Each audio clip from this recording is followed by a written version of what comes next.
हरि बोल, हरि बोल। हरे कृष्णा माता जी, नमस्ते, प्रणाम। हरे कृष्णा माता जी, प्रणाम आप सभी को। सभी का हार्दिक स्वागत है आज की कक्षा में। कुछ कमलेश माता जी के ज्यादा ही लोग आ स्वागत गए के आज लिए तो। हरे नाम का उच्चारण करेंगे। हरे कृष्णा कृष्णा कृष्णा कृष्णा, हरे हरे, हरे राम, राम राम, हरे हरे। मैं कह रही हूँ कुछ ज्यादा ही हरे लोग आ कृष्णा गए आज माता तो। जी।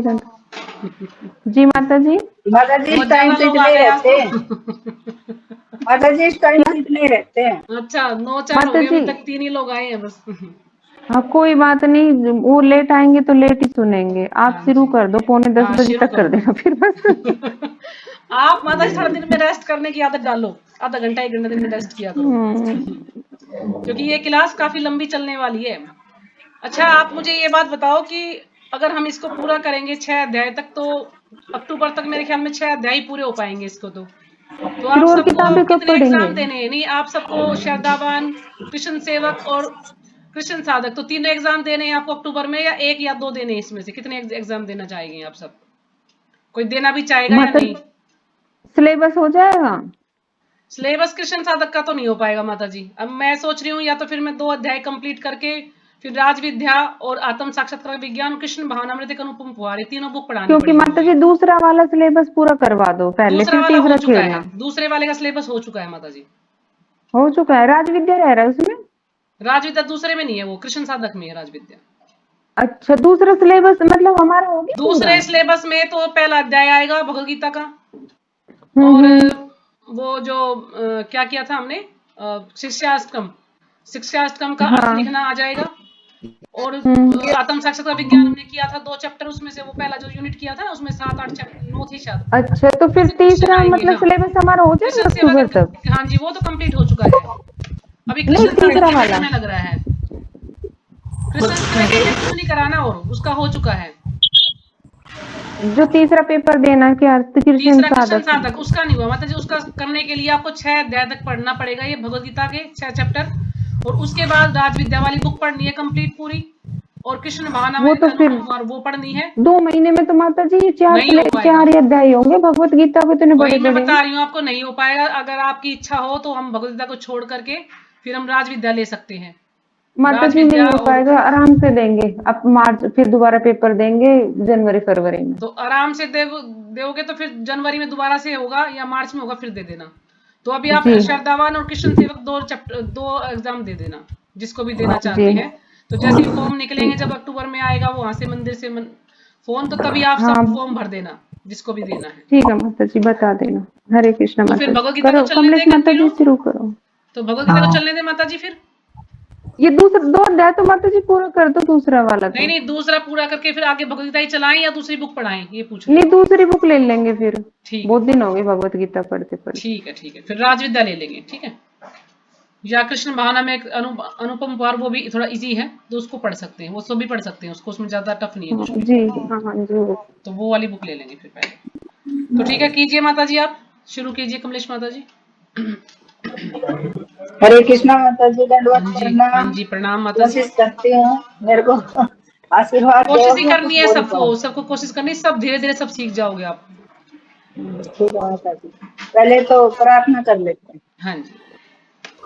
ओम अज्ञानतिमिरान्धस्य ज्ञानाञ्जन शलाकया चक्षुरुन्मीलितं येन तस्मै श्रीगुरुवे नमः।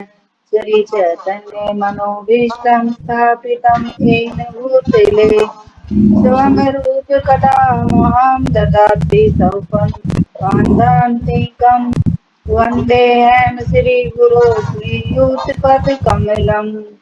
श्रीगुरोर्वंश वांस श्रीरूपं सागर जातं सहगण रघुनाथवंशं तं संजीवं साधकैयं सावधूतं परिजनसहितं कीर्तन चैतन्यदेवं श्रीराधा कीर्तन पादान् सैगण ललिता श्री विशाखा अन्विताश्च हे कृष्ण करुणा सिंधो दीनबंधो जगतपते गोपेश गोपिका कांत राधा कांत नमस्तुते तपत कांचांगी गौरांगी राधे वृंदावनेश्वरी वृषभानुसुते देवी प्रणमामि हरिप्रिये। वाञ्छाकल्पतरुकृपा सिन्धुभ्यश्च एव च पतितानां पावनोऽभि वैष्णवोऽभि नमो नमः। श्रीकृष्ण चैतन्य प्रभु नित्यानंद श्री अद्वैत गदाधर श्रीवासादि गौर भक्तवृंद। हरे कृष्णा कृष्णा कृष्णा हरे हरे, हरे राम राम हरे हरे। तो बेटा प्रभुपाद की जय।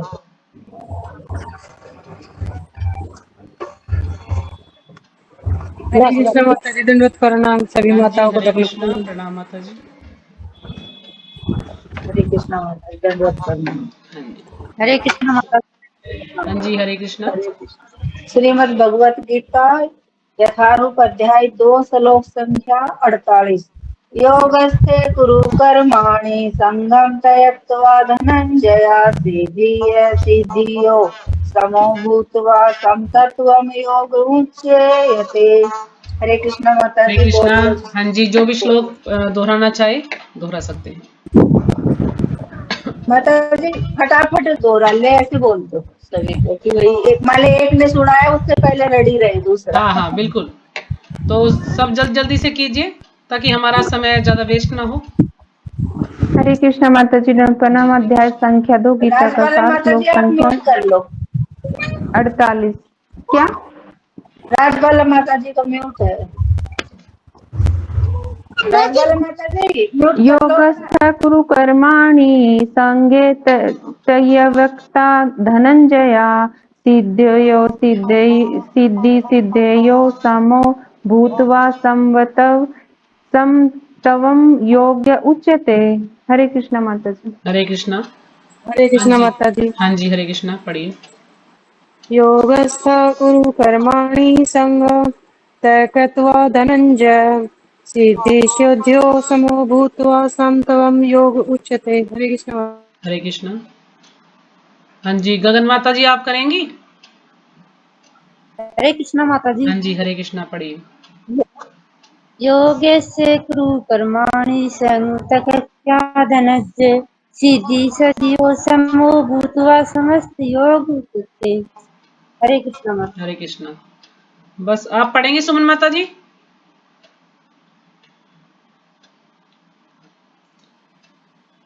योगस्थ कविता कुरु माता जी कर्माणि कविता माता जी उल्टी हो रही है, संगम सीधी हो जा। त्यक्त्वा धनंजया सिद्धियो समो भूत्वा समत्वम योग उच्यते। ठीक है माता जी, आप शुरू कर सकते हैं। कमलेश माता जी शुरू कीजिए।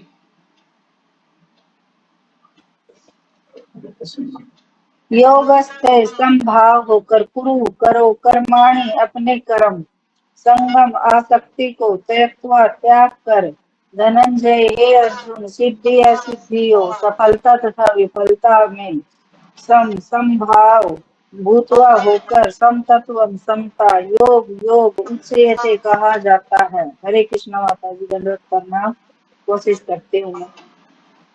हे अर्जुन, जय अथवा पराजय की समस्त आसक्ति को त्याग कर समभाव से अपना कर्म करो, ऐसी समता योग कहलाती है। यहाँ भगवान अर्जुन को कह रहे हैं कि हे अर्जुन, सफलता हो रहा है, सफलता की आसक्ति को त्याग दो, जो भी होगा वो अच्छा ही होगा। अपने कर्म करो, कर्म पे ध्यान दो। इसी चीज यही चीज समता योग कहलाती है। तात्पर्य शिला प्रभुपाद की जय। कृष्ण अर्जुन से कहते हैं कि वह योग में स्थित होकर कर्म करे।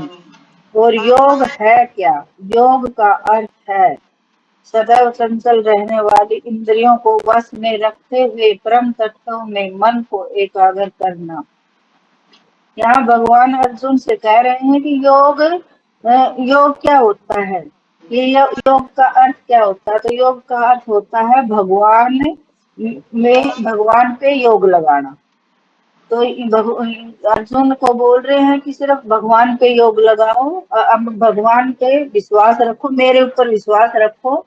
और जो अपनी ये चंचल इंद्रियां हैं, इन इन इंद्रियों को वश में रखने का कोशिश करो।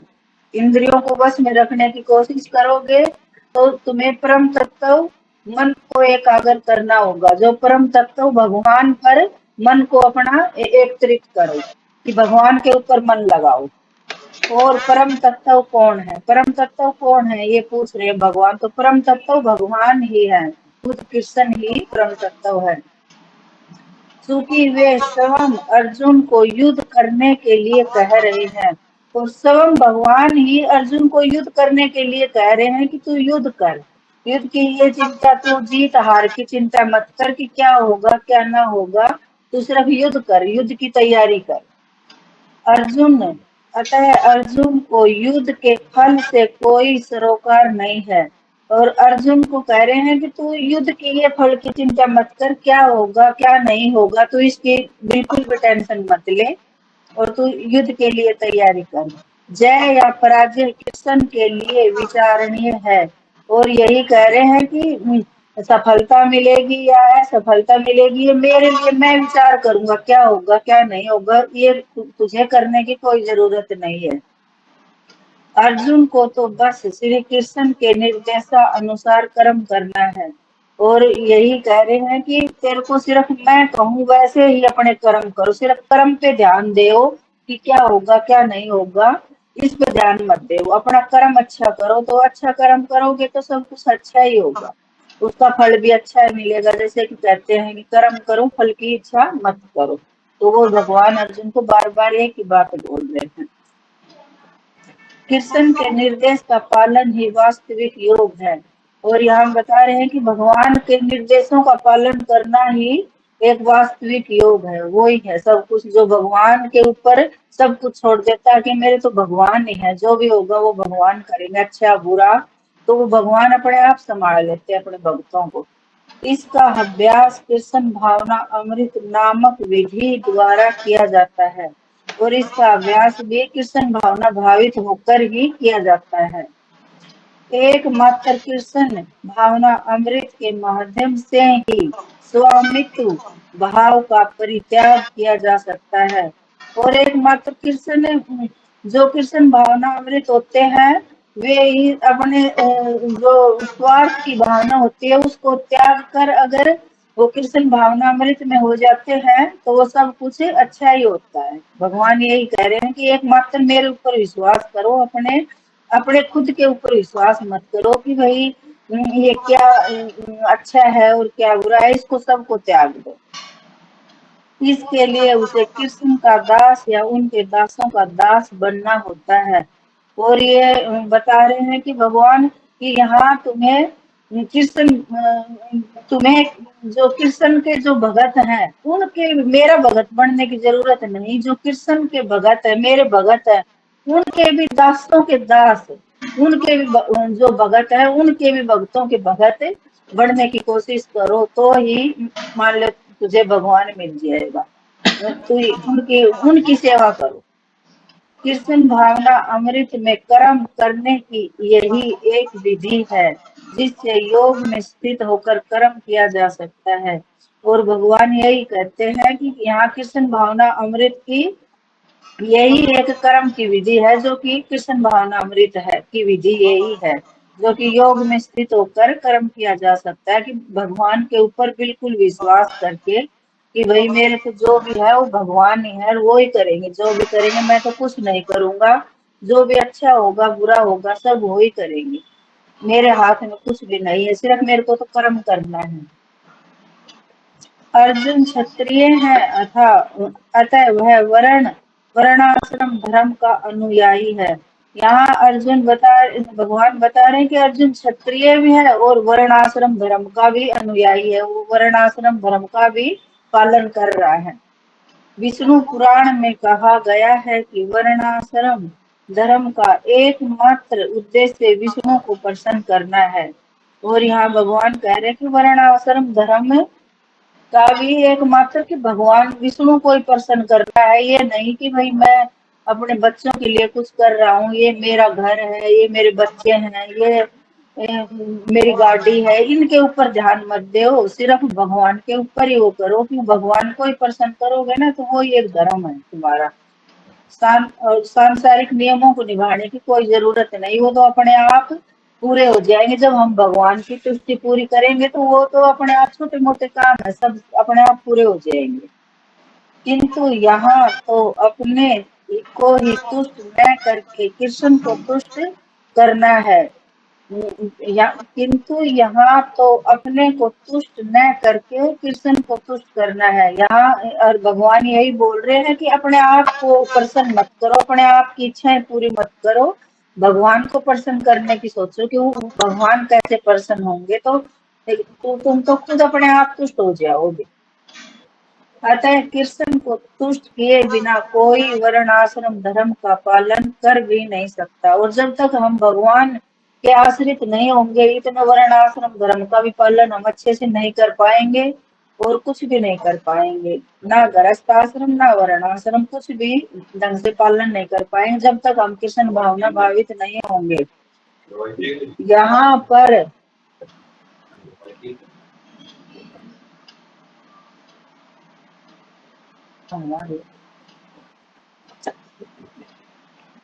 यहाँ पर परोक्ष रूप से अर्जुन को कृष्ण द्वारा बताई गई विधि के अनुसार कर्म करने का आदेश है। यहाँ यही बता रहे हैं कि अर्जुन को जो भी भगवान ने विधि बताई है उसी के अनुसार अपना कर्म कर रहे हैं कृष्ण। भगवान को कि भगवान अर्जुन को आदेश दे रहे हैं कि जैसे मैं बताता हूँ तुम वैसे वैसे करो।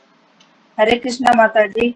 और आप कुछ कर दो, मेरे को तो इतना हाँ है। जी, हरे कृष्णा। 2 श्लोक बोला था ना आपको, और करेंगे हाँ आप? दूसरा भी, हाँ कर रही हाँ, हूँ दूसरा माता जी कीजिए, बोलिए। बहुत अच्छा किया आपने, कोई कमी नहीं।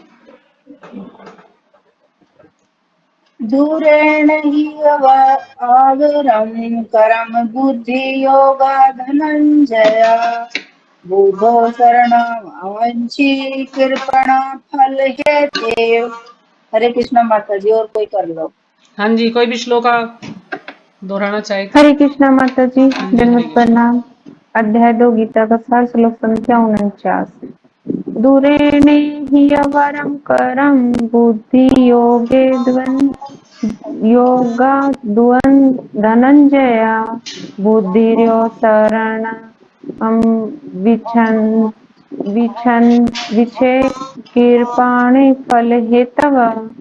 हरे कृष्णा माता जी। हरे हरे कृष्णा कृष्ण माता जी दंडवत। हरे कृष्णा।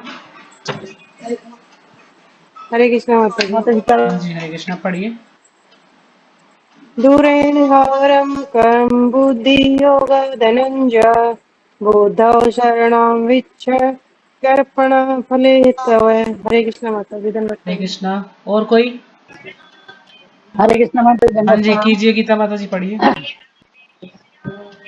दूरेण दूरेण अवरं परं बुद्धि योगेता धनंजय बुद्धो शरणम् अवीक्ष कृपाणे फल हेतवे। हरे कृष्ण माता जी धन्यवाद। हम्म। हरे और कृष्ण कोई? माता जी। हाँ जी, हरे कृष्णा पढ़िए। अब जब डाल के देख तो ले लेंगे। परम बुद्धि योगानंदन बुद्धो शरणमनवति कृपाणा फल हेतव। हरे कृष्ण माता। हरे कृष्ण। दूरेण हवरं कर्म बुद्धि योगा धनंजय बुद्धो शरणम विंचकर्पणा फल हेतवा। तो कीजिए माता जी, आप कर सकते हैं।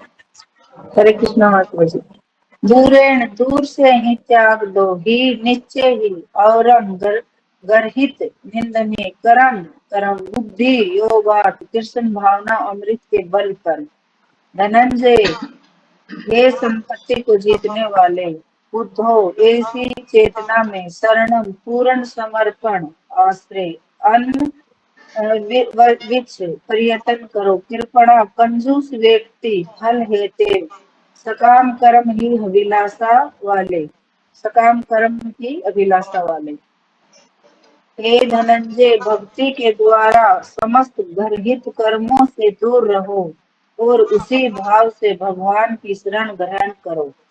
जो व्यक्ति अपने सकाम कर्म फलों को भोगना चाहते हैं वे कृपण हैं। यहाँ भगवान अर्जुन को धनंजय कहकर बुला रहे हैं कि जो संपत्ति को जीतने वाला हो, जो धन को जीतने वाला है, धनंजय कहकर संकेत कर रहे हैं अर्जुन को कि तुम सभी कर्मों से दूर हो, सभी घृणित मतलब कि निंदनीय कार्यों से, बुरे कामों से, सबसे दूर रहो और उसी भाव से भगवान की शरण ग्रहण करके अपना कर्म करो। जो व्यक्ति अपने सकाम कर्म फलों को भोगना चाहते हैं वे कृपण है। जो मनुष्य अपने सकाम कर्म, अपने खुद के कर्म फलों को भोगना चाहते हैं, वह सबसे ज्यादा कंजूस व्यक्ति है। जो तात्पर्य शिला प्रभुपाद की इच्छा है। जो व्यक्ति भगवान के दास रूप में अपने स्वरूप को समझ लेता है, वह कृष्ण भावना अमृत में स्थित रहने के अतिरिक्त सारे कर्मों को छोड़ देता है। यहाँ भगवान कह रहे हैं, जो मनुष्य अपने भगवान को दास के रूप में, भगवान का जो दास बन जाता है कि मैं भगवान का दास, अपने को दास रूप में समझता है, वह कोई भी वो बुरा कर्म नहीं करेगा और सारे बुरे कर्म को छोड़ देगा और कृष्ण भावना भावित में स्थित हो जाएगा। जीव के लिए ऐसी भक्ति कर्म का सही मार्ग है और जीव के लिए यही असली भक्ति यही है, सही मार्ग यही है। जो कृष्ण भावना भावित होता है, वही जो कृष्ण भावना भावित होगा वही सही कर्म करेगा। अगर जिसके मन में कृष्ण भावना भावित नहीं है मन में, तो वो सही कर्म कभी भी नहीं करेगा, वो गलती करेगा, उल्ट काम करेगा सारा। और जो भी काम करेंगे हम कृष्ण को साक्षी मान के करेंगे तो सारे काम अपने आप सही होते चले जाएंगे। जो भी करेगा वो भगवान करेगा। केवल कर्पण ही अपने सकाम कर्मों का फल भोगना चाहते हैं और जो लोग कर्पण, जो कंजूस होते हैं और निंदनीय होते हैं, वो ही अपने सकाम कर्मों से अपना फल भोगना चाहते हैं कि भाई जो कुछ है ये मेरा है, और वो ही फिर बुरे कर्मों को भी भोगता है।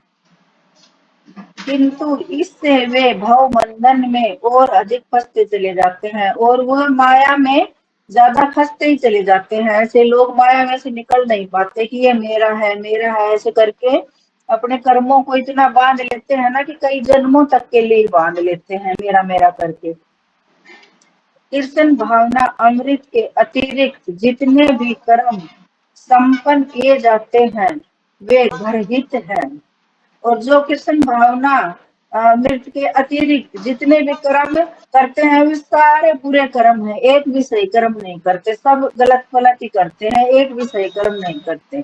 क्योंकि इससे कर्ता जन्म मृत्यु के चक्कर में लगातार फंसा रहता है और जो ऐसा कर्म करता है वो जीवन और मरण के चक्कर में फंसा ही रहता है और ऐसा आदमी ना भगवान के धाम जाता। जो उसका तो बार बार जन्म होगा और मृत्यु होगी। जो सही भगवान को कृष्ण भावना भावित होकर काम करेगा और भगवान को ही सब कुछ मानेगा, वो कृष्ण बोल रहे हैं कि वो सीधा मेरे धाम आएगा, वो उसको दोबारा जन्म लेने की कोई जरूरत नहीं पड़ेगी। कृष्ण भावना अमृत में हर कार्य कृष्ण की तुष्टि के लिए किया जाना चाहिए और यहाँ भगवान यही कह रहे हैं कि जो भी काम करो मेरी प्रसन्नता के लिए करोगे तो वो सब कुछ सही होगा, मेरी तुष्टि के लिए करो तो वो तुम्हारी भी तुष्टि होगी और मेरी भी होगी। कर्पणों को यह ज्ञात नहीं है कि दैवी वश या कठोर श्रम से अर्जित संपत्ति का किस तरह सदुपयोग करें। यहाँ दैववश का अनायास भी कहा गया है कि जो इतनी कठोर परिश्रम करते हैं, लेकिन वो इतनी कठोर परिश्रम करके कुछ लोग होते हैं वो किस भावना अमृत में जो लगा देते हैं तो उनका तो चौगुना भी हो जाता है और कई लोग होते हैं वो वैसा का वैसे, जैसे कि 1 लाख रुपए है तो उनको ना तो खर्च रहा ना कृष्ण भावना भावित में लगा रहा, वो ऐसे कैसे रहेंगे, तो वो उसके उतने के उतने रहेंगे। और कुछ लोग होते हैं जो अपने इंद्रिय तृप्ति के लिए वो सब वेस्ट कर देते हैं तो वो अपने कर्म ही खराब करते हैं। मनुष्य को अपनी सारी शक्ति कृष्ण भावना अमृत में अर्जित करने में लगानी चाहिए और मनुष्य को अपनी सारी शक्ति कृष्ण भावना अमृत के में इकट्ठा करने में लगानी चाहिए। जैसे कि यहाँ इसका भी हम उदाहरण दे सकते हैं कि जैसे सुदामा भगवान के पास गए थे, लेकिन जब वो वहां से वापस लौट के आए तो उन्होंने भगवान से कुछ नहीं मांगा और भगवान ने उनको कुछ दिया भी नहीं। तो लेकिन फिर भी वो ये नहीं सोचा कि मैं तो गया था, मेरे को कुछ नहीं दिया, लेकिन उसने फिर भी भगवान के लिए ही कहा कि अच्छा ही हुआ मेरे को कुछ नहीं दिया, अगर मेरे को दे देते तो मैं भगवान की सेवा नहीं करता और मैं अपनी इंद्रिय तृप्ति में लग जाता और मैं भगवान का अच्छे से भजन भी नहीं कर पाता। तो ये तो बहुत ही अच्छा हुआ कि मेरे को कुछ भी नहीं दिया। लेकिन वैसे भगवान ने उसको सब कुछ दे दिया था, लेकिन उसको तब नहीं पता था, तब भी उसने ये बुरी बात ना मानने की भाई मैं तो गया और मेरे को कुछ नहीं दिया है, खाली हाथ लौटा दे, लेकिन उसने भी भलाई भगवान की, इसमें भगवान की भलाई थी, तभी मेरे को कुछ नहीं दिया। इससे उसका जीवन सफल हो सकेगा। कृपणों की भांति अभागे व्यक्ति अपनी मानवीय शक्ति को भगवान की सेवा में नहीं लगाते। और यहाँ कह रहे हैं कि जो कंजूस व्यक्ति होते हैं वे इतने अभागे होते हैं कि वे सारी अपनी मानवीय शक्ति होती है, अपनी सारी शक्ति भगवान की सेवा में न लगाकर इंद्रिय तृप्ति में लगा देते हैं और उन्हें ना स्वर्ग मिलता और ना भगवान का धाम मिलता। वे हमेशा यही अपने इंद्रिय तृप्ति के लिए बार बार उनको जन्म मृत्यु के चक्कर में घूमते रहेंगे। हरे कृष्णा माता जी, मेरे को तो ऐसे आता है, पढ़ती तो हूँ लेकिन नहीं नहीं जब माता करने जी, बहुत लगती हूँ जब बहुत भूल अच्छे से जाती समझाया आपने, बहुत अच्छे से समझाया। तो आपको खुद हूँ। फर्क लगा होगा ना अपने में, पहले जब आपने शुरू में क्लास करी और अब करी तो कुछ फर्क लगा आपको? आवाज नहीं आ रही, अनम्यूट कीजिए। आवाज नहीं आ रही। कुछ हाँ फर्क माता लगा जी, होगा आपको पढ़ने में? हाँ माता जी, अब दो कुछ चार तो बार पढ़ा है तो थोड़ा सा कुछ आगे प्रगति हुई ना खुल आपकी? जाता। हाँ माता जी। तो धीरे धीरे अब आप पढ़ेंगे ना तो देखना आप और भी अच्छा कर पाएंगे। जितना हम ज्यादा मात पढ़ेंगे ना उतना ही अच्छा हम कर पाते हैं। हाँ जितना जी, ज्ञान होगा माता उसी जी में हमसे कमलेश अच्छा। माता जी तो बिल्कुल एक्सपर्ट हो जाएंगी, 5 नहीं, महीने में बहुत बहुत इतना हो अच्छा किया गया तो माता जी, 1-2 बिल्कुल महीने में कोई तो कमी नहीं बिल्कुल है मैडम इसमें, बन सब कुछ जाएंगी। सही किया आपने। माता जी बस आप चढ़ाओ मत ना, तो कृपा माता जी के करके। लिए एक नहीं, बार सब हरे कृष्ण महामंत्र बोल के माता जी का धन्यवाद करेंगे। हरे ठीक है, कृष्णा हरे हरे कृष्णा कृष्णा हरे कृष्णा कृष्णा कृष्णा हरे कृष्णा हरे कृष्णा हरे हरे राम हरे हरे हरे राम राम हरे राम राम राम राम हरे राम हरे। हरे हरे। हमारी क्लास के आप बेस्ट स्टूडेंट हो माता जी, कमलेश माता जी। चक्कर नहीं क्या है माता कि जी, मैं माता तो जी की आवाज भी क्लियर आती है, आपकी आवाज थोड़ी कम आती है। पिंकी माता जी आपकी आवाज थोड़ी मैं कम तो आती खूब है। चिल्ला रही हूँ। करते तो आप भी ठीक से हो, लेकिन आपकी माता आवाज जी थोड़ी सी कम है औरों के हिसाब से। वैसे तो ठीक है, मैं सुन तो रहा है। खूब चिल्ला रही हूँ। पता नहीं माता मेरे जी को नया कम खाना आती कम है। खाती है, काम ज्यादा करती है, खाना मेरी नहीं आवाज इतनी खाती। तेज है कि पड़ोस तक भी मेरी आवाज जा रही होगी। यहाँ में तो आप सुन ही रहे। पहले से बहुत मेरी अच्छी हाँ तो ठीक है माता जी, अब आप कीजिए। पिंकी जी माता जी, माता हरे जी आप कृष्णा कीजिए अब माता जी। श्लोक। हाँ जी, हरे कृष्ण। आज मेरी तैयारी तो ऐसी है पर मैं कोशिश करती हूँ। कोई बात नहीं, 4 ही लाइन है, श्लोक ज्यादा नहीं संख्या, है, इतनी तैयारी होगी। तभी तो ये विचार अच्छे से हो जाए बस ठाकुर जी की कृपा ठीक है, से। ठीक है, श्लोक ठीक संख्या 50।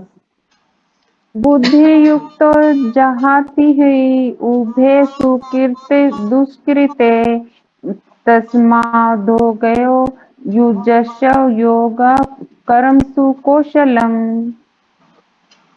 हरे कृष्णा माता हाँ जी। जी, हरे हरे कृष्णा। कोई कृष्ण श्लोका माता पढ़ना जी। चाहेगा? श्रीमद् भगवत गीता अध्याय 2 श्लोक संख्या 50। बुद्धि युक्तो जहाति उभे सुकृते दुष्कृते तस्मात् योगाय युज्यस्व योग कर्म सुकौशलम। हरे कृष्ण माता जी। हाँ जी, हरे कृष्णा। हरे कृष्णा माता जी, धन्यवाद हाँ जी, प्रणाम। प्रणाम, पढ़िए।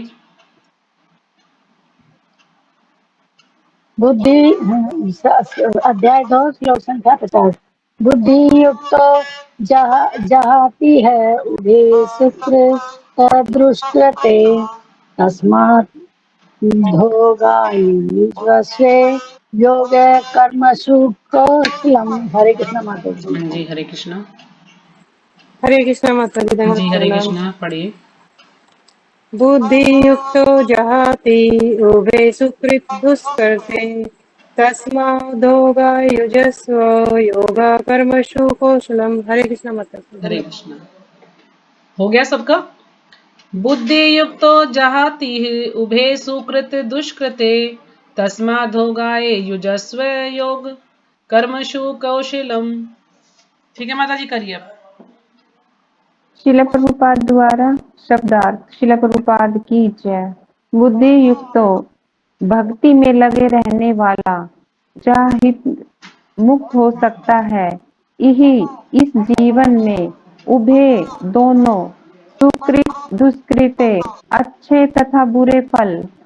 तस्मात् अतः योग्य भक्ति के लिए युजस्व इस तरह लग जाओ।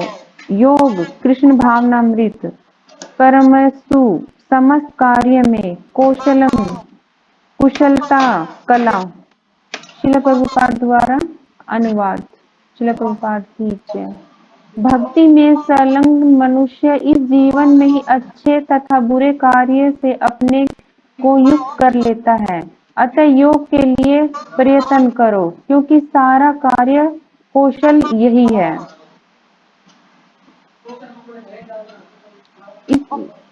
शिला प्रभुपाद इसमें ये बता रहे हैं शब्दार्थ में, और इस श्लोक में यही बता रहे हैं कि मनुष्य को अपना पूरा जीवन अच्छे तथा बुरे कार्यों में लगा कर रखना चाहिए, और उससे अच्छे बुरे कर्म जो होते हैं हमारे, उससे मुक्ति पाने के लिए अपना जीवन मतलब संलग्न मनुष्य को भक्ति में लगाना चाहिए अपना जीवन। प्रभुपाद अर्जुन से कह रहे हैं कि आप अच्छे कर्म या बुरे कर्म के वो मत करो, आप बस युद्ध करो, और अच्छे बुरे कर्म फल के लिए आप ये मत सोचो कि ये अच्छा होगा ये बुरा होगा, या इससे मुक्त होऊंगा या नहीं होऊंगा। अतः योग के लिए प्रयत्न करते रहो करो, और सारे कार्य कौशल से होंगे। कौशल का मीनिंग इसमें कि सारे कार्य कुशलता से अच्छे ही होंगे। और योग का इसमें दिया गया है कि जैसे बताया गया है कि इसमें प्रभुपाद पहले भी बता चुके हैं, योग का कई बार मीनिंग बताया है, तो इसमें ये बताया प्रभुपाद के अनुवाद को पढ़कर लग सकता है कि ये तो लिखा ही नहीं है कि भाई योग के बारे में कि क्या है योग। तो ये कहा गया कि भक्ति योग या भक्ति, प्रभुपाद स्वयं भी समझाएंगे आगे इसको। वास्तविक में कर्म योग, और वास्तविक में ज्ञान योग, और वास्तविक में बुद्धि योग का अर्थ ही है भक्ति योग। मतलब है कि कर्म योग और ज्ञान योग और बुद्धि योग मिलाकर भक्ति योग ही है ये। इसका अर्थ यही है कि हमें भक्ति करनी है, ये भक्ति योग है। मूल कर्म भक्ति योग ही है। कृष्ण के लिए कार्य करना, भगवान को जानना, भगवान से संबंध, भगवान से प्रेम करना, ये सब ज्ञान योग है। प्रभुपाद बड़ी आसानी से भक्ति योग की ऐसी व्याख्या करते हैं, ये समझाने के लिए कि हमें भगवान की सेवा और भगवान से संबंध कैसे बनाने हैं, और हमें भक्ति कैसे करनी है, भगवान के कार्य कैसे करने हैं, भगवान का प्रेम कैसे प्राप्त करना है। और शंकराचार्य ने भी यही बताया था, इनकी पुष्टि की थी योग की। और इस शिला प्रभुपाद द्वारा तात्पर्य, जीवात्मा अनादि काल से अपने अच्छे तथा बुरे कर्म के फलों को संचित करता रहता है। जीवात्मा अनादि काल यानी कि बहुत टाइम से, बहुत अनादि काल है, कितने जन्म पता नहीं कितने जन्मों से हम अपने अच्छे बुरे कर्म फलों को इकट्ठा करते रहते हैं।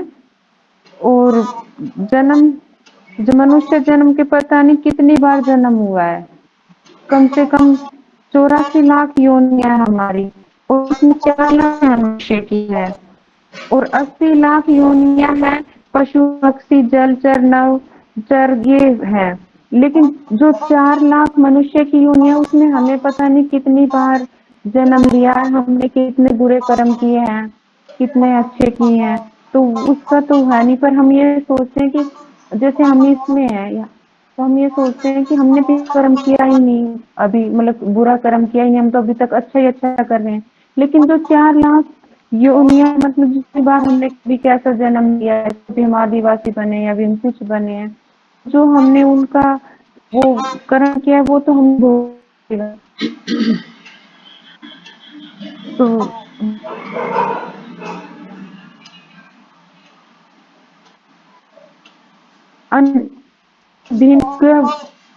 लगता है वह निरंतर अपने भिज्ञा बना रहता है। इस अज्ञान को भगवत गीता के उपदेश से दूर किया जा सकता है।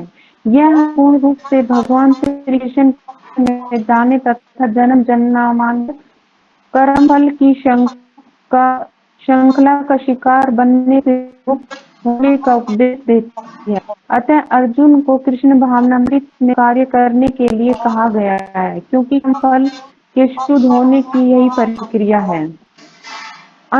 अनविज्ञ का मतलब है कि ज्ञान नहीं, मतलब हमें इस चीज का ज्ञान नहीं है कि हमने बुरे कर्म अच्छे फल या बुरे फल के लिए हमने कब किए थे, ज्ञान नहीं है कि पहले वजह से किया थे। तो यह ज्ञान हम भगवत गीता के उपदेश से ही जान सकते हैं कि इसमें पढ़ के कि भगवान की भक्ति कैसे करनी है, हमें बुरे कर्म से बच चाहिए, हमें अच्छे कर्म नहीं चाहिए, और हमें भगवान की जाना चाहिए। जन्म जन्मांतर के हमारे चक्र जाने की श्रृंखला को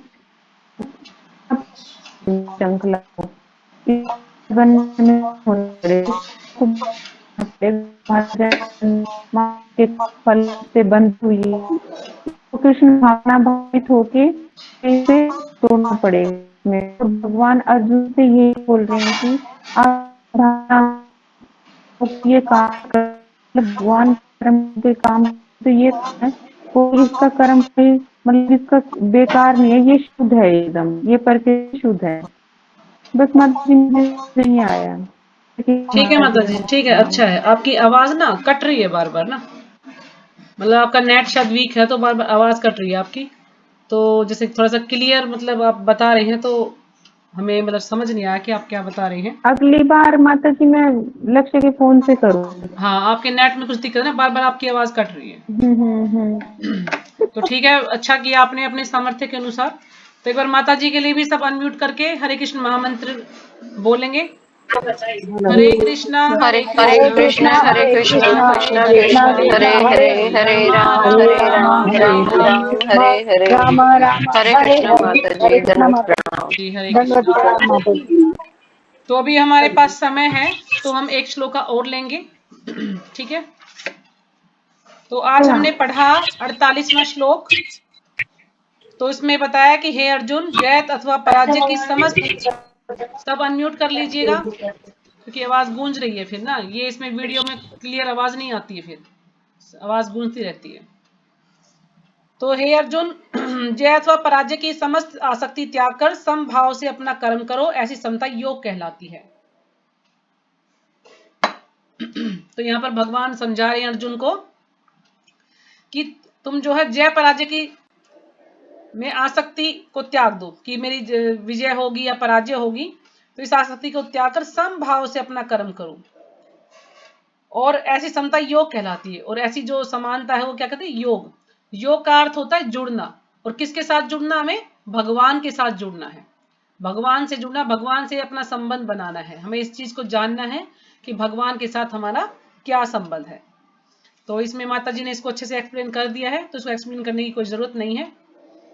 और फिर जिसमें इसमें एक पॉइंट था कि क्या कर रहे हैं कि एकमात्र कृष्ण भावनामृत के माध्यम से ही स्वामित्व भाव का परित्याग किया जा सकता है। जब हम कृष्ण भावनामृत में जुड़ते हैं तभी हमें ज्ञान होगा कि हम क्या है, ये आत्मा है, शरीर नहीं है।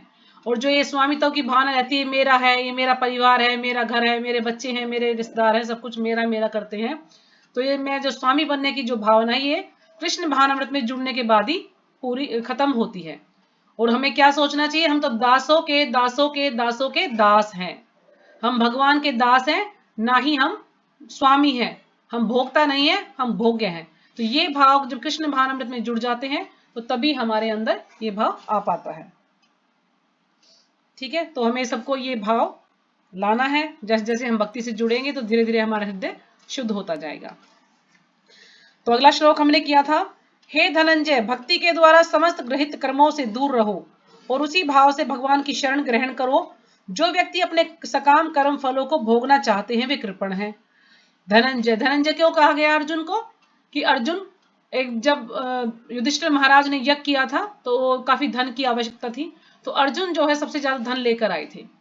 क्या हुआ था कि अर्जुन जहां पर गए थे, अभी ये तो मुझे याद नहीं कहां पर गए थे, लेकिन वहां पर उन्होंने देखा कि एक बर्तनों का, सोने के बर्तनों का काफी ढेर लगा हुआ है, पूरा पर्वत की तरह से एक ढेर लगा हुआ है।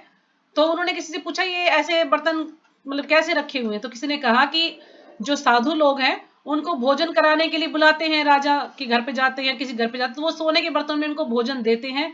तो फिर उन बर्तनों का वो क्या करें? तो वो क्या करते हैं, उन बर्तनों को फेंक देंगे, क्योंकि वो तो विरक्त आदमी है, साधु है, उनका क्या काम है इनका। तो इसलिए वो बर्तनों का ढेर बना हुआ है, बिल्कुल पर्वत बना हुआ है। तो अर्जुन वो सारा सोना जो बर्तन है वो सब ले आते हैं और युधिष्ठिर महाराज को देते हैं। तो इसलिए उनको धनंजय कहा गया है, क्योंकि वो सबसे ज्यादा धन वहां पर लेकर आए थे उस समय। तो भक्ति के द्वारा समस्त गृहित कर्मों से दूर रहो। तो भगवान कह रहे हैं कि भक्ति के द्वारा, यदि भक्ति से जुड़ते हैं तो जितने भी गृहित कर्म हैं, जितने भी बेकार कर्म हैं, उनसे दूर रहो और उसी भाव से भगवान की शरण ग्रहण करो। जब हम बुरे कर्मों से दूर हो जाएंगे तो अच्छे भाव से हम भगवान की शरण ग्रहण करेंगे। जो व्यक्ति अपने सकाम कर्म फलों को भोगना चाहते वे कृपण है। जो कि अपने जो सकाम कर्म है, जो भी हमने कर्म किए उनको भोगना चाहते हैं, तो ऐसे व्यक्ति क्या है? कृपण है। कृपण का अर्थ कंजूस होता है, यानी ऐसे व्यक्ति कंजूस है, यानी वो भक्ति में कंजूस है, भक्ति नहीं करना चाहते, जो सकाम कर्म है उनको भोगना चाहते हैं बस। तो इतना ही आप इसमें समझ सकते हैं, बाकी तो माता जी ने उसको अच्छे से बता ही दिया है। तो अगला है भक्ति में संलग्न मनुष्य इस जीवन में ही अच्छे तथा बुरे कार्यों से अपने को मुक्त कर लेता है। अब जब भक्ति में संलग्न यानी भक्ति में लगना, जब कोई भक्ति में लग जाता है जो भी व्यक्ति, तो अपने अच्छे और बुरे जो भी कर्म है उनसे वो अपने आप को मुक्त कर लेता है। अगर हम भक्ति में नहीं लगते तो हम अपने आप को मुक्त नहीं कर सकते, क्योंकि हमें ज्ञान ही नहीं होगा। लेकिन जैसे ही हम भक्ति में लगते हैं तो हमें ज्ञान हो जाता है कि हमें क्या करना है, हमें भगवान के लिए कर्म करने हैं, हमें अच्छे कर्म करने, भगवान के लिए कर्म करने, ना ही हमें पुण्य वाले कर्म करने हैं कि हमें उसका पुण्य भोगने के लिए जन्म लेना पड़े, ना ही हम ऐसे कर्म करते हैं कि विकर्म करें कि उनका हमें पाप फल भोगने के लिए हमें जन्म लेना पड़े। तो हम भगवान से संबंधित कृष्ण भावना भावित कर्म करें तो हम उनसे मुक्त हो सकते हैं। अतः योग के लिए प्रयत्न करो, क्योंकि सारा कार्य कौशल यही है। तो भगवान कह रहे हैं कि योग के लिए प्रयत्न करो। योग क्या है? भक्ति योग। कि भक्ति योग के लिए प्रयत्न करो, क्योंकि सारा कार्य कौशल यही है। इसी से हम जितने भी कार्य हैं कुशलता से उनको कर पाएंगे, जब हम भक्ति से जुड़ जाएंगे, भगवान से जुड़ जाएंगे। तो ठीक है, इसको ज्यादा एक्सप्लेन करने की आवश्यकता नहीं है, यही इसमें। तो अगला हम श्लोका पढ़ते हैं। कर्मजं बुद्धि युक्ता ही फलम तय कत्वा मनीषिणः जन्म बंध विनिर्मुक्ता पदम गच्छन्त नामयम्। तो इसको मैं ही पढ़ देती हूँ क्योंकि समय कम है तो समय लग जाएगा। कर्म जम सकाम कर्मों के कारण बुद्धि युक्ता भक्ति में लगे ही निश्चय ही फलम फल त्यागत्वा त्याग कर मनीषिणः बड़े बड़े ऋषि मुनि या भक्तगण जन्म बंध जन्म या मृत्यु के बंधन से विनिर्मुक्ता मुक्त पदम पद पर गच्छन्ति पहुंचते हैं अनामयम बिना कष्ट के। तो इस तरह भगवत भक्ति में लगे रहकर बड़े बड़े ऋषि मुनि अथवा भक्तगण अपने आप को इस भौतिक संसार के में कर्म के फलों से मुक्त कर लेते हैं। तो जब भगवत भक्ति में लग जाते हैं, भगवान की भक्ति में लग जाते हैं, तो जितने भी ये ऋषि हैं या मुनि हैं या भक्त हैं, वो सब अपने आप को इस भौतिक संसार के कर्म फलों से मुक्त कर लेते हैं। जैसे कि इसमें एक छोटा सा उदाहरण है दुर्वासा मुनि का। तो एक बार क्या हुआ कि जब वृंदावन है तो वहां पर एक गांव है, पानी गांव नाम है उसका।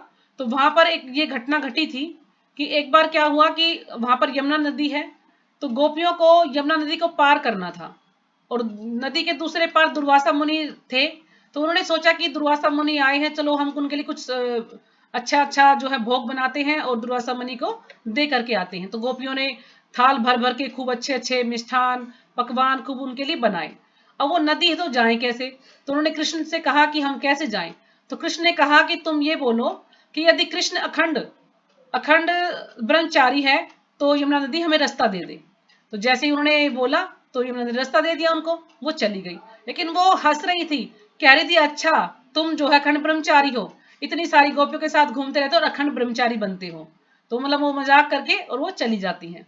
फिर उधर जाती हैं तो जो दुर्वासा मुनि है वो सब कुछ जो जो भी वो सामान लेके जाती है, इतने सारे थाल भर भर के, कम से कम 500 के लगभग होंगे, और इतने सारे पकवान, तो दुर्वासा मुनि सब कुछ ग्रहण कर लेते, सब कुछ खा लेते हैं।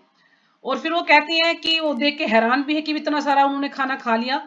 फिर वो सोचते हैं कि अब हम नदी कैसे पार करें। तो दुर्वासा मुनि ने कहा कि तुम नदी को जाकर ये बोलो, कहती दुर्वासा मुनि उपवास योगी हैं, उपवास योगी हैं, तो हमें नदी रास्ता दे दे। तो वो हंसने लगी, हंस हंस के लोटपोट हो गई कि आप कैसे उपवास योगी हुए, आपने कब उपवास किया, अभी तो आपने इतना सारा भोजन किया है। कहने लगी आप बोल देना। तो जैसे उन्होंने बोला तो नदी ने उनको रास्ता दे दिया। फिर वो आई और फिर उन्हें कृष्ण से कहा कि आप कहते हैं अखंड ब्रह्मचारी, वो कहते हैं कि उपवास भोगी। तो यानी ये क्या अर्थ है कि इसकी जो जब भक्ति में इंसान लग जाता है तो वो इन कर्मों से आसक्त नहीं होता। जैसे सारी दुनिया भोजन करती है ना, तो वो उससे उस कर्म से वो बंध जाते हैं, क्योंकि भगवान को भोग नहीं लगाते।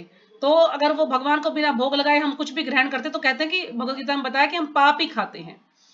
हमें यदि भगवान को भोग लगाया है तो वो प्रसाद बन जाता है, लेकिन बिना भोग लगाए खाएंगे तो पाप के तुलना उससे की गई है, हम पाप ही खा रहे हैं। तो इसलिए जब भक्त लोग कभी भी ये नहीं कहते कि हम भोजन करेंगे या भोजन कर रहे हैं, हमेशा क्या कहा आपने प्रसाद पाया, प्रभु जी माता जी आपने प्रसाद पाया, तो ऐसे बोलते हैं। यानी जब भगवान को हमने अर्पण किया, उसके बाद हमने उसको ग्रहण किया, तो यानी हम उसके कर्म बंधन में नहीं बंधेंगे, हमें उसका कोई कर्म फल नहीं भोगना पड़ेगा, क्योंकि हमने भगवान का प्रसाद ग्रहण किया है। तो इसलिए जो दुर्वासा मुनि है वो भगवान के भक्त हैं और उन्होंने भगवान का ही जो है प्रसाद ग्रहण किया है, तो इसलिए उनको कोई कर्म फल में नहीं बंधे, वो कोई कर्म बंधन में नहीं बंधे। इसलिए उन्होंने कहा कि उपवास भोगी हूं मैं, उपवास योगी हूं, तो उनको इसलिए कोई कर्म बंधन नहीं लगा कि उन्होंने इतना सारा खाना खाया, जबकि उन्होंने खाया था, लेकिन वो इस बंधन में नहीं बंधे। जबकि दुर्वासा मुनि इतने शुद्ध भक्त तो थे, लेकिन इतने शुद्ध भक्त नहीं थे जैसे कि हमने किया था अम्बरीश महाराज। जो अम्बरीश महाराज हैं उस लेवल के वो दुर्वासा मुनि भक्त नहीं थे, लेकिन वो भगवान के भक्त थे, इसलिए वो कर्म बंधन में नहीं बंधे।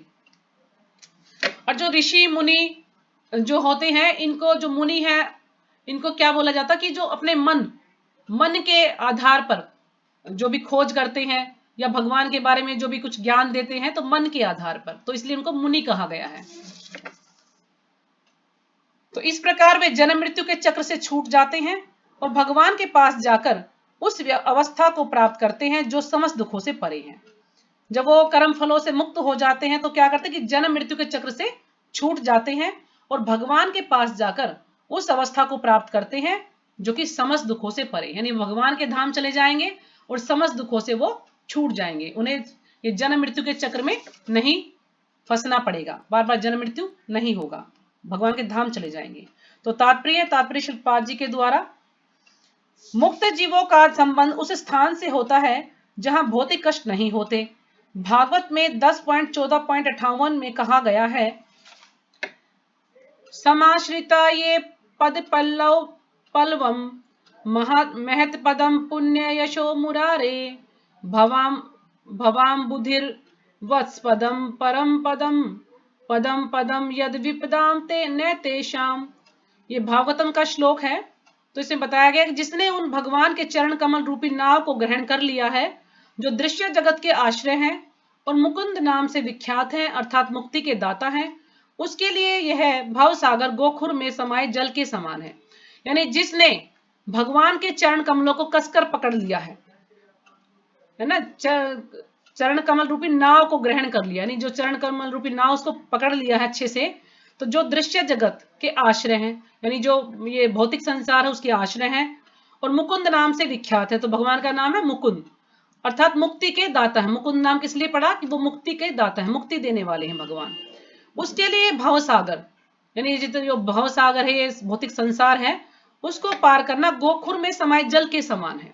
जैसे मान लीजिए गाय का एक बछड़ा है, तो गाय का बछड़ा जैसे कि अपना पैर रखता है, तो जैसे गाय के पैर थोड़े अलग होते हैं, जैसे पैर रखता है तो उसमें थोड़ा सा गड्ढा सा बन जाता है ना, तो उसमें थोड़ा जल भर दिया जाए तो उस जल को यदि हम बताएं उसको हम पार आराम से कर सकते हैं, क्योंकि इतना सा उसका पैर का निशान, उसमें जल भर उसको पार कर सकते हैं।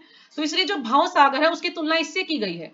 यदि हम भगवान के चरण कमल रूपी नाव को ग्रहण कर लेते हैं तो जो भव सागर है इसको हम गोखुर में समाये जल के समान, यानी इतना सा आसान हो जाएगा हमारे लिए इसको पार करना। तो हम इतने जो भव सागर उसको अच्छे से पार कर सकते हैं यदि हम भगवान के चरण कमलों की शरण को ग्रहण करते हैं। तो उसका लक्ष्य परम पदम है, अर्थात वह स्थान जहां भौतिक कष्ट नहीं है या कि बैकुंठ है, वह स्थान नदी नहीं पद पद पर संकट हो। मतलब कि जहां पर भी उसका लक्ष्य क्या है, परम पद है अर्थात स्थान पर जहां भौतिक कष्ट नहीं है।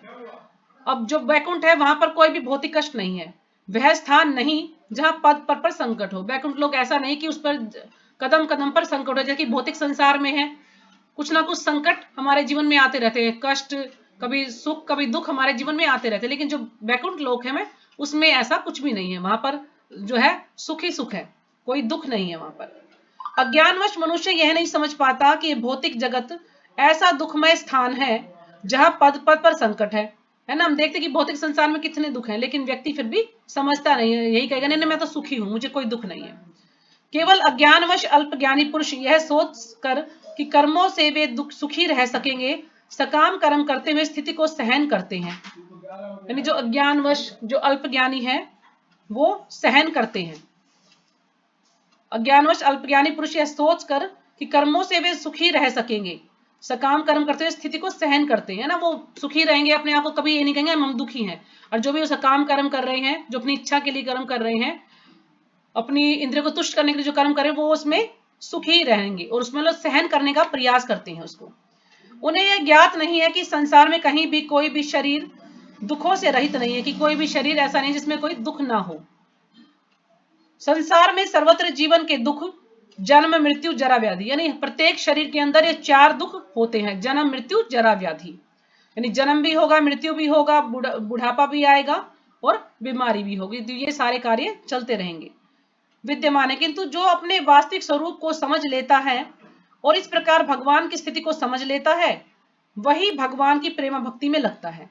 जो अपने वास्तविक स्वरूप को यानी अपने समझ लेता कि मैं आत्मा हूं, शरीर नहीं, और ये जितने भी सारे दुख है शरीर के कारण है, जब अपनी स्थिति को समझ जाता है तो वह भगवान की प्रेम भक्ति में लग जाता है। फलस्वरूप वह बैकुंठ लोक जाने का अधिकारी बन जाता है, जहां न तो भौतिक कष्ट में जीवन है, न ही काल का प्रभाव तथा मृत्यु है। क्योंकि जब जान लेता है कि मेरा धर्म क्या है, भगवान की सेवा करना है, तो भगवान के धाम जाने का अधिकारी हो जाता है, जहां पर ना ही कोई कष्ट है और ना ही जन्म और मृत्यु का प्रभाव है। अपने स्वरूप को जानने का अर्थ है भगवान की अलौकिक स्थिति को जान लेना। यदि हम अपने स्वरूप को जान जाते हैं तो इसका अर्थ क्या है कि भगवान की दिव्य स्थिति को जान लेना। अलौकिक मीन्स दिव्य। जो भ्रमवश यह सोचता है कि जीव की स्थिति तथा भगवान की स्थिति एक समान है, उसे समझो कि वह अंधकार में है और स्वयं भगवत भक्ति करने में असमर्थ है। जो भगवान को और अपने आप को एक समान सोचता है, तो उसको हम अंदाजा लगा सकते हैं वो व्यक्ति अज्ञान में है, उसको ज्ञान ही नहीं है, इसलिए वो भगवान की भक्ति करने में असमर्थ है।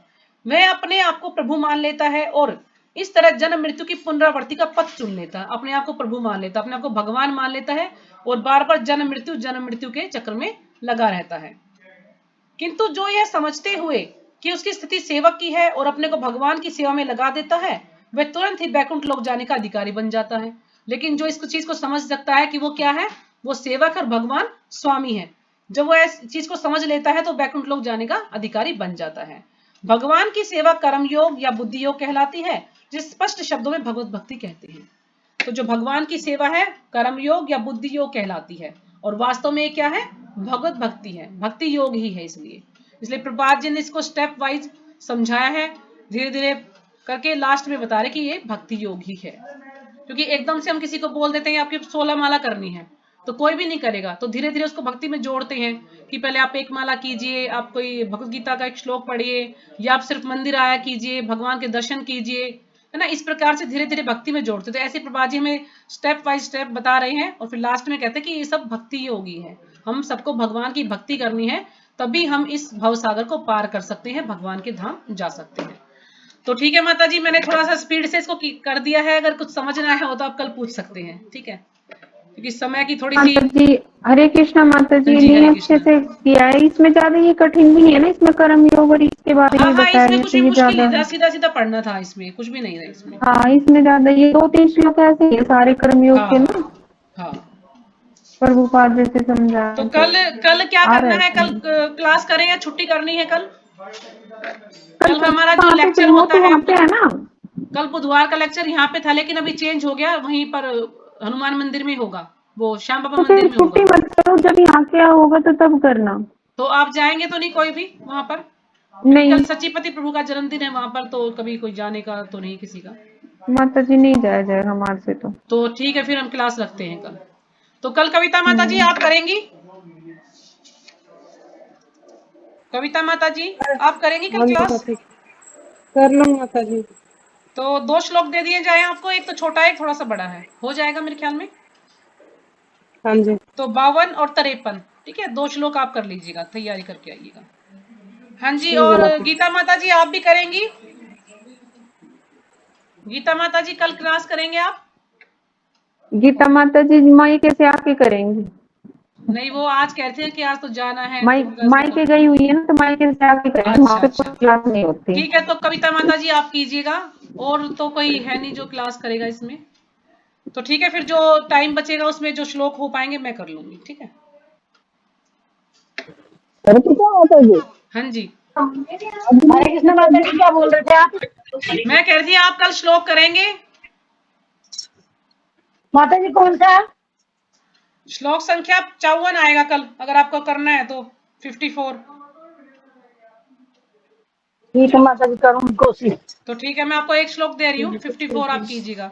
कोई नहीं, आप कीजिएगा, जो थोड़ी बहुत कमी होती है ठीक, मैं कर देती हूँ ना उसको, मैं कर दूंगी, उसमें ऐड कर दूंगी बाद में, हाँ आप माता अपने जी, हिसाब से ठीक। कीजिए उसको। हाँ जी, ठीक है, तो फिर यहीं पे विराम ठीक है करें। माता जी, तो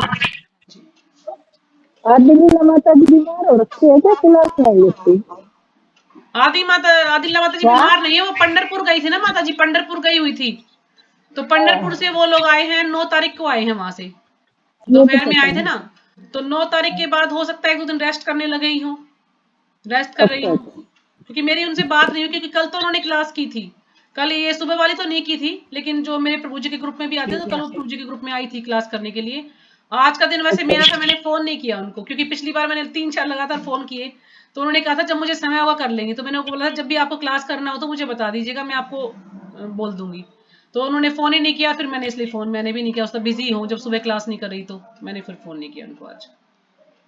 तो ठीक है, यहीं पे विराम करते हैं। वांछा कल्पतरुभ्यश्च कृपा सिंधुभ्येव च पतितानां पावनेभ्यो वैष्णवेभ्यो नमो नमः। हरे कृष्ण सभी माता का जी, बहुत बहुत जय श्री धन्यवाद। हरे कृष्णा माता जी, धन्यवाद सभी प्रणाम का। माता जी सभी का। तो 15 अगस्त को माता जी ठीक है, आप तैयारी कीजिएगा। कल तो 13 तारीख है ना, चलो कल कल ही बताएंगे आपको कौन सा श्लोक आएगा आपका फिर। जी माता जी, जी बिल्कुल माता जी। ठीक है जी, हरे कृष्ण, हरे कृष्ण माता जी, हरे कृष्ण। प्रणाम सभी को।